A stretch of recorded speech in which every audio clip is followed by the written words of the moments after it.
22 ammo testing, PRS gear restrictions, reloading dies, and range etiquette. This week on Mail Call Mondays.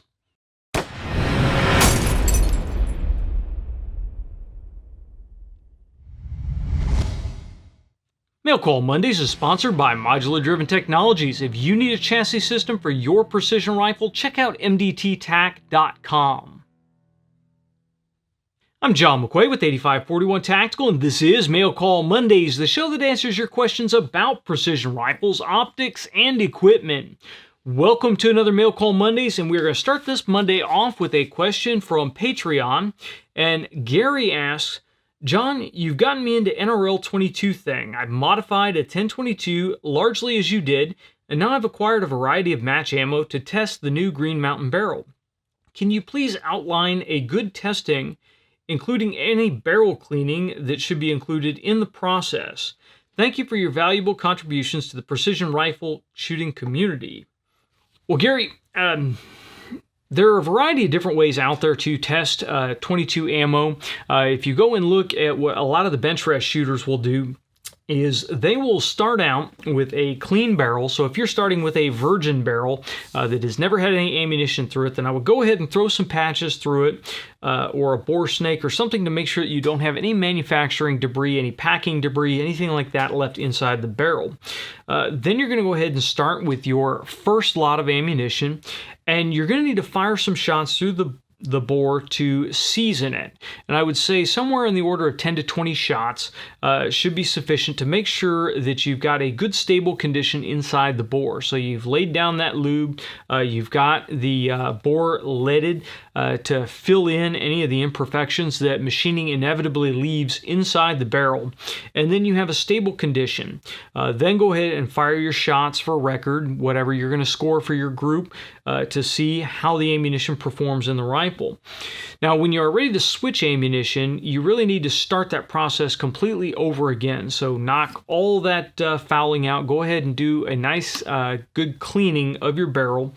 So whatever solvent you prefer, go ahead and throw your brushes down through there. Throw some patches through there to get it nice and clean. And then start fresh again with those seasoning shots and then your shots for score. Now, this can be a really laborious process if you are testing quite a few different types of ammunition. I tend to not use this process because, again, you spend a ton of time cleaning versus the amount of time that you actually spend shooting. Now, my process differs a little bit, and I'm not going to say it's the best process, but it's the easiest process that I have found to go through a wide variety of ammunition in a short time.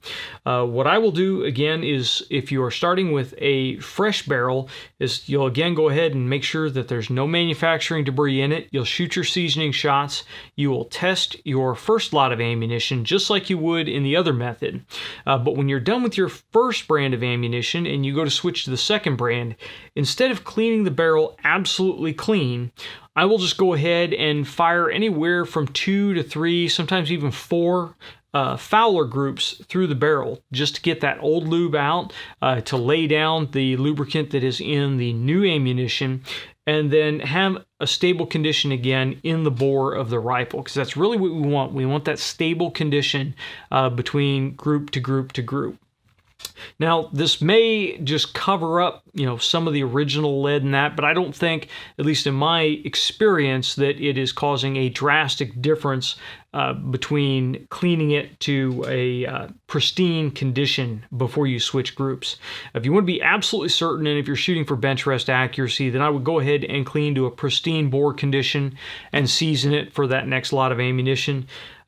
But again, we're not working to that level of precision with these rifles. So I think going ahead and laying down fouling groups, that will work very well for the type of shooting that we're doing, and it's worked very well for me. Now, you have to remember, when I'm talking about this process, I'm talking about shooting lead ammunition that has a wax or a paraffin lubricant on it. I'm not talking about copper washed ammunition. Copper washed ammunition, I would probably go ahead and clean that barrel, especially if I'm switching between lubricated lead and copper washed. So if you're trying to throw some high velocity ammunition in there and test that as well, I would probably say go ahead and clean the bore between those. You don't know what kind of situation you could run into with that lubricant still being in the barrel and then running high velocity or hyper velocity ammunition in behind it. So that's just my recommendation. That's what I found works for me, and it minimizes the amount of time that I spend behind the rifle cleaning. I don't want to spend a ton of time cleaning and then shooting and cleaning and then shooting, because what you end up there is if you have several different types of ammunition to test, it can be a very long range day, and then that shooter fatigue starts to work in, and your last groups may not be the best groups, even though that may be the ammunition that your rifle likes best. So be careful of shooting too much and allowing that fatigue to creep in when you're trying to get the peak accuracy from your rifle. So that again is my method, but that doesn't necessarily mean it's the only method or that it's the best method out there. It's just something I found that works for me. I would like to hear what you guys are using though. What kind of method are you using to test various different 22 ammunition? I know we probably have some 22 bench rest shooters out there, so I'd love to hear what you're doing and what your process is to test varying different ammunition for your 22 rifles. And again, for those of you guys that are new to the 22s, remember that different 22s, even the same rifle, but manufactured on a different day, may like a different type of ammunition. They're just really particular sometimes about what they like. So you do want to make sure you test different ammunition through a rifle before you settle on buying a bunch of cases of ammo for that gun. So if you guys have your own pet method of testing 22 ammo, please post it in the comments section down below. I'd love to hear what you guys like to do to test your different ammo. Our next question comes from Dale from Facebook, and Dale asks, do you believe PRS and or similar organizations should start scaling back or would benefit by the scaling back of the total gear carried by an individual, or perhaps a class that emphasizes the scaling back of the total equipment carried, or perhaps an emphasis on just reducing the overall weight? Example, a maximum weight of 18-pound rifle including sling and or anything attached to the rifle, bipod, sidewinder, levels, etc., and a 10-pound overall weight of all gear, pack, pouches, bags, kestrel, spare mags, extra bipods, tripods, etc. Well, Dale, I've actually had this discussion at every match that I've been to, and my opinion lies somewhere in the middle. For open class, I don't really want to see any restrictions. I want to see open stay open. I want to see it stay a class where you can bring just about anything as long as the gear is safe and try just about anything to support the rifle and get hits on targets. I like to see open class stay as the testing ground for new equipment, new rifle accessories, and new techniques. I don't really want to see it limited in any way, shape, or form because I fear that may stifle creativity in the rifle industry as a whole. Now, when we switch over and we look at something like a tactical class or a juniors class or those other areas, that's where I would like to see some kind of equipment limitation. I want to see them limit you to the number of bags that you can bring. I want them to see limit to the amount of gear that you can actually carry.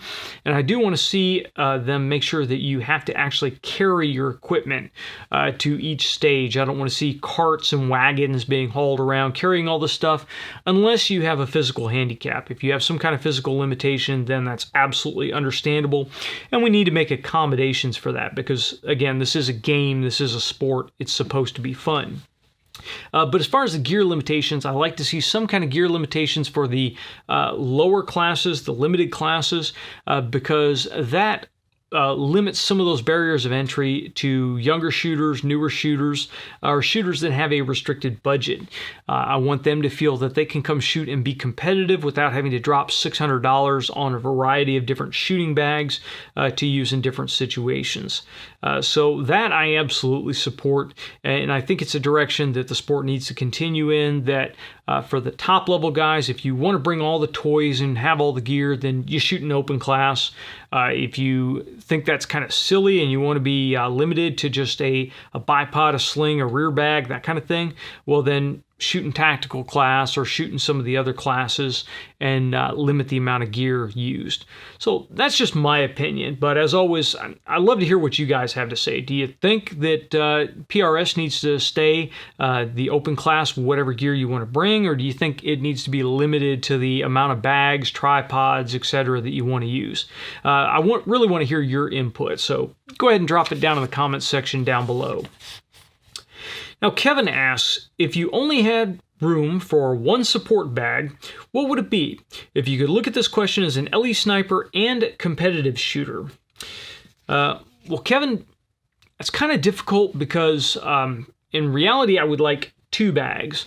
2 bags, I think, can cover the wide variety of situations. And by 2 bags, I mean a small rear support bag, like the short action precision run and gun bag, and then a large support bag for varying different positions, something like the Weebad pump pillow or the Cole-Tac bag. Over the different shooting scenarios that I've been in and over the different call-outs that I've been in, I find that those 2 bags would cover the large percentage of the situations that I'm going to find myself in. Very often when you are on a call-out as a police sniper, you're not going to be able to get into these nice, comfortable, low prone positions, so a really little rear bag isn't going to do you a whole lot of good. Most of the time you're going to be elevated a little bit. You'll be using obstacles, varying different things you find in your environment to support the front of the gun, and then that leaves the rear a little bit higher elevated than you would like. And a larger bag allows you to use it as either a rear bag just to cuddle it in under the stock if you're in a modified prone position, or if you're up in a sitting position or a high kneeling position or something like that, then you can fill that empty spot in your position and get a little bit more stable. I did have a situation early on in my career where it was a call out and we set up in a second floor apartment, and the suspect's apartment was also on the second floor on the other side of the courtyard. And this apartment was pretty much vacant except for these big Tupperware totes full of toys. And we ended up stacking up several of the totes, and there was a large bean bag, the kind that you sit on or use for a chair, still in the apartment. And I threw that on top of one of the totes, and I was able to sit on that and use that to get high enough that I was in a seated position and still able to clear the windowsill. And I use my tripod to support the front of the rifle. And in that situation, I was able to get high enough that I could brace the buttstock of the rifle against my body, but a pump pillow or a large Cole-Tac bag would have been the right size to fill in the gaps, and I would have been able to be a little bit more comfortable and have my body supported a little bit better. And a little bit more comfortable means you can hold that position for much longer without fatigue. You still need to be careful about getting fatigued looking through the scope, but you can hold that position and look past the scope for a lot longer and then jump into the scope when you need to, if you have proper support. So I think those bags really work better. For prone position, I absolutely like something that I can get a low prone with, because that comes in when you are shooting across the hood of a car, or if you have tables or anything else that you almost have a bench position that you can set up. Then you can get that rear bag in there, you can get the rifle bagged in, and you can almost fall asleep on it, and there's relatively little fatigue at all coming from sitting in that position for a very long time. So I really prefer to carry at least 2 bags, but if I had to narrow it down to just one, it would be a Weebad pump pillow or a Cole-Tac bag. But again, it's really going to be a personal preference. I recommend you get on a lot of different bags out there and try it and see what works really well for you. Our next question comes from Antonio, and he asks, reloading dies can cost from $20 to $200 plus. What's the major difference between the high-end dies and budget dies? Is there any significant accuracy gain to use a $200 Redding Type S die set versus a $70 Hornady Match die set versus a $40 Redding full-length neck die set? Well, Antonio, most of what I see from the variety of the different dies out there and the different price levels is the fit and finish, and then finally the features that are on the die set. I use a lot of Lee dies, which are on the cheaper end, And while I haven't run them across a comparator, across a concentricity gauge, I have gotten really good results on the target end from the ammunition that I make with Lee dies. I'm not sponsored by Lee. They just are what I started out with, and they work fairly well, so I kind of stuck with them through the variety of different calibers that I load or different cartridges that I load. I did have a friend of mine who has a concentricity gauge, and he also loads on some Lee stuff, and he has run Lee cartridges loaded with the Lee dies across the concentricity gauge and found very good results, that they come out very concentric and really no problems at all from that ammunition.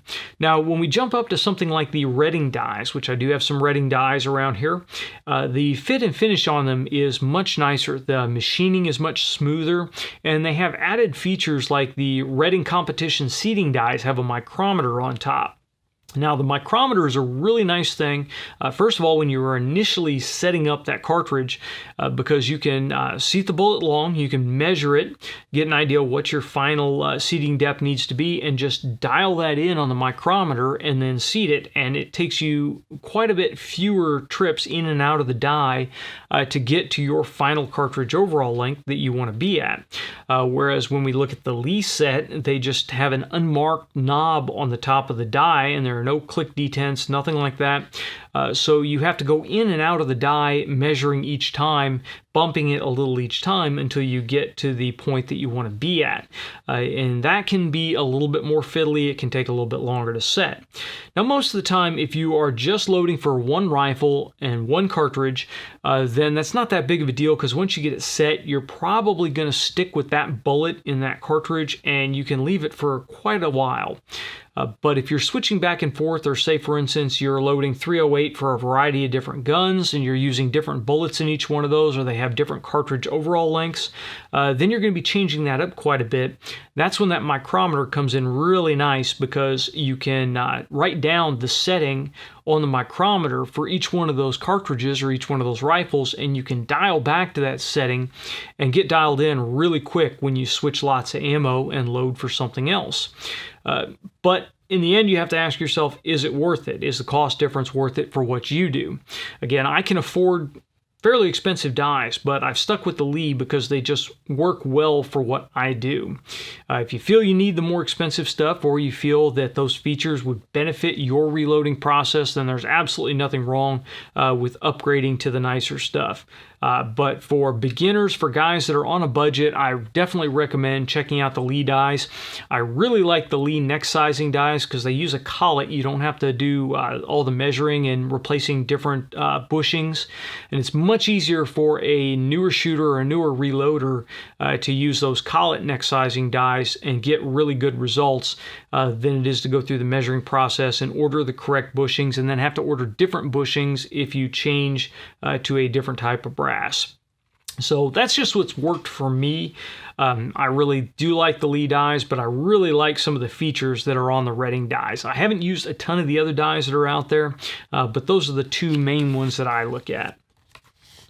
And our last question comes from Jeff, and Jeff asks, range etiquette, what's yours? I had a bad experience yesterday at the range, just people being rude and obnoxious, taking up more space than needed. I just left and came back today. Things were better. Would everyone just please remember they're not the only ones shooting. Please be courteous of others. Well, Jeff, I couldn't agree with you more. It's definitely something that we as shooters need to be cognizant of, keeping our gear stowed, not spreading out across multiple benches. I'm sometimes guilty of that when I go to the range and I have camera equipment as well as shooting equipment and several rifles to test, but still, if it's a crowded range day, I will either just go to another bay, or I will decide not to film a range session on that day, but I'll try to really be courteous of other shooters. In the same vein, if I show up and it is a crowded range day and somebody else is spread out all over the place, then I do kind of try to ask nicely, hey, can I get in here? Would you mind if I use this bench? And I always try to be courteous about it. Generally, if you start with courtesy, then you're met with courtesy. Not always, but generally. Conversely, if you start out rather brusquely, then you're not going to get a really good response usually. Now, as far as just general range etiquette, like gear adrift, spreading out, that kind of thing, then I give people a pretty good leeway. When safety's concerned, though, I tend to tighten it down a little bit more. I tend to be a little bit more intrusive when I see somebody being unsafe on the range. I have had times in the past where I've warned someone several times, and then finally I just left that range because at that time I didn't have any authority to act or to do anything, and I felt I just really didn't want to be there and possibly have an issue in front of me or be involved in a negligent discharge. So I packed up my stuff and left, and I highly recommend that if you run into a safety situation, then approach it diplomatically. Try to be nice about it and point the safety situation out in a polite manner. It may be a new shooter that just doesn't understand. It may be a shooter that does understand and doesn't care. And if you approach it and find that it's somebody that is new and didn't realize that they were doing something unsafe, you may find that they thank you and then they can adjust that and going forward, and now you've taught them something. If it's the other side of things, though, it's somebody that just doesn't care and they give you that, I know what I'm doing. Well, then it may be time just to contact somebody that does have authority at that range and give them enough information that, hey, this person's out here, this person's being unsafe, and that way if it's a continuing pattern, then hopefully they can be removed or barred from the range, and we can prevent any incidents going forward. But that's how I handle it. Generally, I go out during the week. I avoid the peak hours at our range. I have that luxury, so I don't run into a ton of problems. I do occasionally, and I try to address them as politely as I possibly can. But that is my method of handling things at the range, and that's kind of the way I look at range etiquette. That is our last question for this Mail Call Mondays, but before we went, I wanted to give you guys a really quick update on the Athlon scope. So far, I've been out to the range a couple of times with this scope. I used it while I was testing the Norma Match 22 ammunition, which, by the way, functioned very well in the Green Mountain Barrel 1022 right here. So far, I still do have some gripes about the Athlon 8-34. It is definitely not what I would say a high-quality rifle scope should be, but for the price point, it does have some very attractive features. The fact that it's first focal plane and does have a Christmas tree type reticle, a mill reticle in it, is really nice, and the reticle has proven to be accurate, so I actually am able to use it for holds at the varying different ranges. The turrets track accurately enough for the NRL 22 stuff, so I have no problem dialing for a 100-yard target and getting the results that I need on the target. It seemed to have held zero fairly well. The magnification, I tend to stick to about 24 power. When I go above that, the sight picture loses a bit of light transmission, quite a bit in fact. It gets considerably dimmer. I don't like the fact that light doesn't seem to be well controlled, or glare doesn't seem to be well controlled in the optic. So when you start to get that sun in front of you, in front of your firing position, you do get quite a bit more glare than, say, something like a Viper PST. And now I realize we have considerably different price points here, but that was what I was comparing it to at the range at that point in time. The turrets click, and that's about the best thing that I can say about them. So I really don't like how they've decided to go about resetting the zero. I really wish they just would have used grub screws. That way I can quickly and easily slip the turrets and get them dead on the correct markings. With this center screw and the spline turrets, it doesn't want to line up easily, and it's generally off to one side or the other, and that's just really annoying the more I use it. But at this point, I'm confident that this scope would be capable of going and shooting an NRL 22 match. I may shoot the December match with it on here. I am planning on contacting Athlon and seeing if we can get them to send out one of their higher level scopes. I know a lot of you guys have been asking us to review the higher end Athlon scopes. and we may look into that. If I'm not able to get any traction with them, then what will probably eventually go on here is a Vortex Viper PST Gen 2. For the open class gun, I really have started to believe that the Viper PST Gen 2 is about a perfect scope for this type of setup. It is too expensive for base class, so if you want to compete in base class, it's a no-go, whereas this scope would actually work on a base class rifle.